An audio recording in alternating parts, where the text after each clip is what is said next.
Bienvenue, la petite maison dans la prairie, vous vous souvenez? Eh bien on en a trouvé une, ici à Maison en Champagne.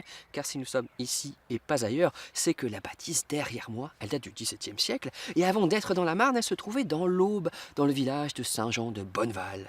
Et depuis 2 ans, on l'a démontée, on la remonte ici, petit à petit.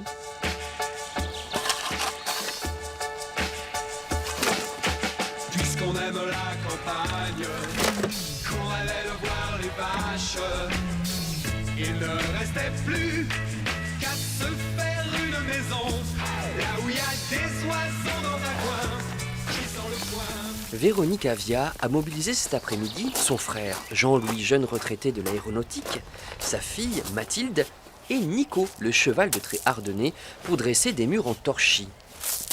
Passionnée du bâti ancien, Véronique est la déléguée marnaise de l'Association des maisons paysannes de France. Alors les ingrédients d'un bon torchis, c'est simplement de la terre et de la terre argilo-sableuse et de la paille. C'est une technique assez tolérante. Bon, moi j'utilise de la paille d'avoine qui, vous voyez, a des parties qui sont assez grosses et qui vont stocker l'air, qui vont faire la partie isolante.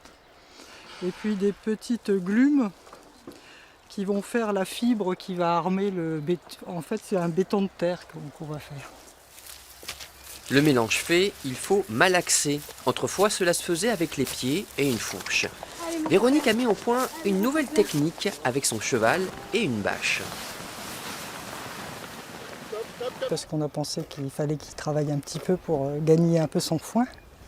Donc on le met à contribution et je pense que ça ne le dérange pas. On avait ce collier là de traction, c'est des chevaux qui sont adaptés à la traction. On a du soleil, du courage et des chansons, là tu vois bien que pour faire un mur, c'est pas si dur.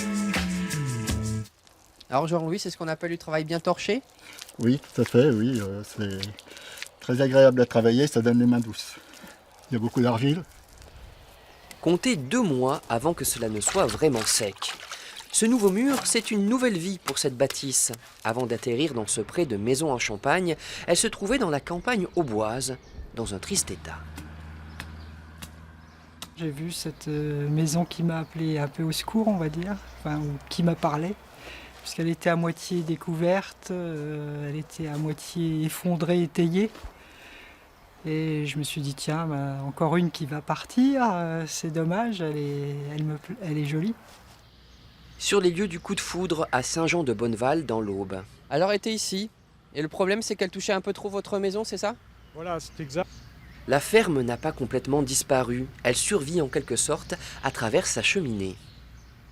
C'était les uniques moyens de chauffage de ces maisons, qui datent de fin 1600, début 1700, telle qu'elle a été chiffrée par des architectes qui ont eu l'occasion de venir la voir de près.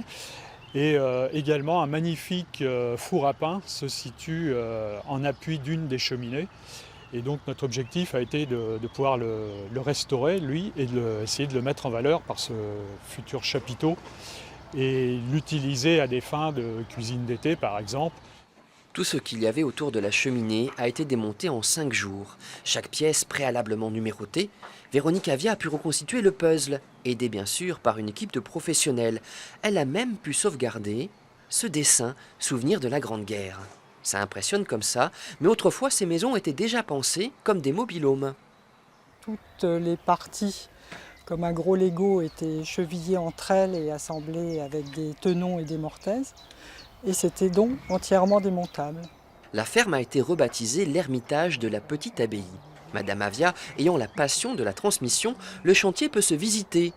Qui habitera ensuite l'Ermitage, on ne sait pas, car la maître d'œuvre a déjà une belle maison à pans de bois, héritée de ses parents. Mon père a toujours été nostalgique du Vitry à pans de bois qu'il a vu détruire pendant les bombardements, comme beaucoup de vitrias, je pense. Et donc, dans les années 70, c'était porté acquéreur de cette petite ferme qui était en piteux état aussi à l'époque. Et donc, toute la famille, on a tous eu le virus de ça. Et puis, on y a passé des heures formidables familiales. ce n'est pas un élément du patrimoine champenois. Vasco est un bouvier bernois, comme Berne en Suisse. Nous étions à Maison en Champagne. La prochaine fois, nous serons ailleurs en Champagne-Ardenne. À bientôt, Véronique. À bientôt.